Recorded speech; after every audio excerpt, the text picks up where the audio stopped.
జగన్మోహన్ రెడ్డి ప్రభుత్వ హయాంలో పూర్తిగా కూడా అధికార దుర్వినియోగం ఏ విధంగా జరిగిందో చూశాం. సో అధికారాన్ని అడ్డు పెట్టుకుని ఎడాపెడా ఇటు ప్రతిపక్ష నేతలపైన కావచ్చు, సామాన్యులపైన కూడా అక్రమ కేసులు బనాయించిన పరిస్థితి మనం చూసాం. దానికి సంబంధించి కూటమి ప్రభుత్వం దృష్టి సారించడం, పోలీసులు కూడా ఏం జరిగింది ఏంటనే తెలుసుకుంటున్న నేపథ్యంలో కూడా జగన్ రోత పత్రికలో పూర్తిగా అవాస్తవాలు దీనికి సంబంధించి ప్రచురిస్తున్న పరిస్థితి, పూర్తిగా కక్ష సాధింపు చర్య చేస్తోంది కూటమి అంటూ కూడా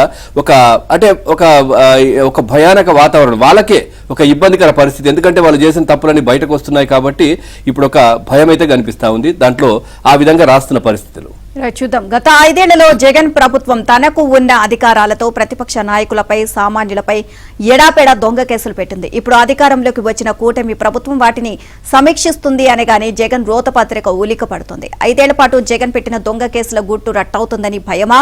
ఆ కేసులన్నీ నిజమే అనుకుని నమ్మి ఓట్లేసి 11 సీట్లు ఇచ్చిన ఓటర్లు కూడా దూరం అవుతారని కంగారా?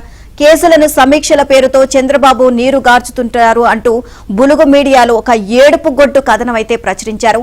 పోలీసులను అడ్డగోలుగా ఉపయోగించుకొని అక్రమ కేసులు పెట్టడానికి జగన్ కి ఏ అధికారాలైతే ఉన్నాయో వాటిని సమీక్షించి తప్పొప్పులు తేల్చడానికి కూడా కూటమి ప్రభుత్వానికి అవే అధికారాలు ఉంటాయి.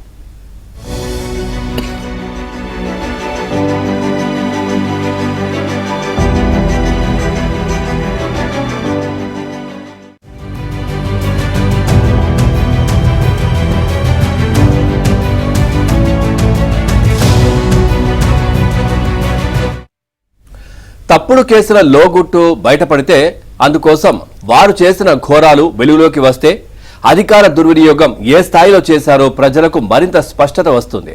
జగన్ హయాంలో 3000కు పైగా ప్రతిపక్ష నాయకులపై కేసులు పెట్టారు.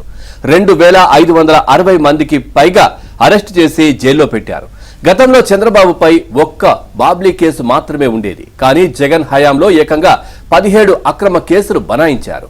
పవన్ కళ్యాణ్ పై 7 కేసులు, జేసీ ప్రభాకర్ రెడ్డిపై 66 కేసులు నమోదు చేసింది వైసీపీ ప్రభుత్వం.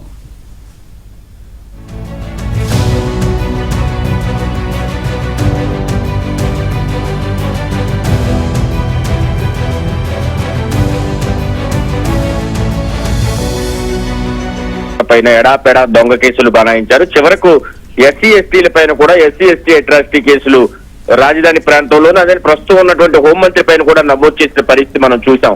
ఇవన్నీ కూడా అక్రమ కేసులని ఆ కేసులు పెట్టిన తీరు చూస్తేనే అర్థమవుతుంది. అయితే జగన్ రోత పత్రిక ఈ కేసుల విషయంలో రాష్ట్ర ప్రభుత్వం పునఃసమీక్షిస్తుందని తేలగానే ఉలిక్కి పడుతోంది. ఎందుకంటే వీటిని పునఃసమీక్షిస్తే అందులో పెట్టినవన్నీ తప్పుడు కేసులని తేలితే చివరకు వారికి మెడకు చుట్టుకుంటుందనే భయం వారిలో వ్యక్తం అవడమే దీనికి ప్రధాన కారణంగా కనిపిస్తోంది.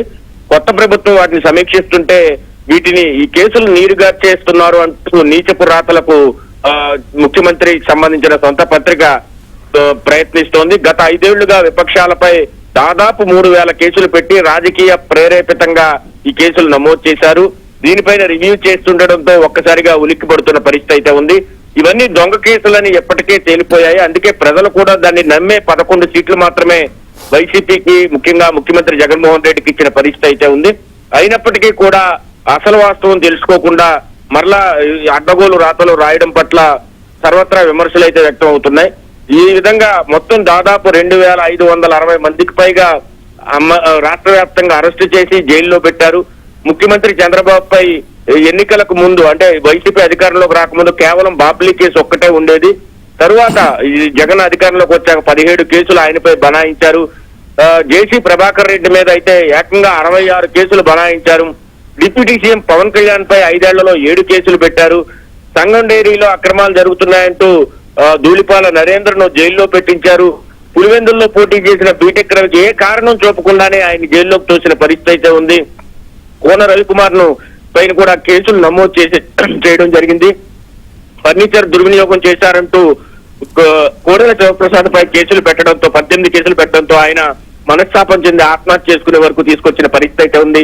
టీడీపీ ఎస్సీ నాయకుల పైన, ముఖ్యంగా వంగలపూడి అనిత పైన కూడా ఎస్సీ ఎస్టీ అట్రాసిటీ కేసు నమోదు చేయడం, రాజధాని ప్రాంత రైతుల పైన కూడా ఎస్సీ ఎస్టీ అట్రాసిటీ కేసులు నమోదు చేయడం, వేల సంఖ్యలో కేసులను పెట్టడంతో వెంటాడి వేధించారు. అప్పటి ఎంపీ, వైసీపీ ఎంపీ రఘురామకృష్ణరాజు పైన కూడా కేసులు పెట్టి ఆయన్ను లాకప్ లో వేసి గట్టిగా పోలీసులు కొట్టిన పరిస్థితి కూడా ఉంది. దీనిపైన ఆయన కోర్టుల చుట్టూ ఇంకా తిరుగుతూ ఉన్న పరిస్థితి అయితే ఉంది. మహిళలను కూడా చూడకుండా వాళ్ళపై సోషల్ మీడియాలో బూతులతో రాజధాని రైతులపై ఇష్టానుసారంగా పెట్టించి అదేమని అడిగితే కేసులు పెట్టించిన పరిస్థితి అయితే ఉంది. అందుకే చంద్రబాబు పైన కూడా అక్రమ స్కిల్ కేసు పేరుతో అక్రమ కేసు పెట్టి దాదాపు 53 రోజులు జైల్లో ఉంచారు. ఈ కేసులన్నీ అక్రమని ఇప్పుడు తేలిపోతాయనే భయంతో జగన్ సొంత మీడియాలో ఇష్టానుసారంగా ప్రచారం చేయిస్తున్నారు. అదే సమయంలో అవంతపాడే కొన్ని ఛానల్లోను పత్రికల్లో కూడా ఇదే ప్రయత్నం అయితే చేయిస్తున్నారు. Neelima, right, thank you Satya.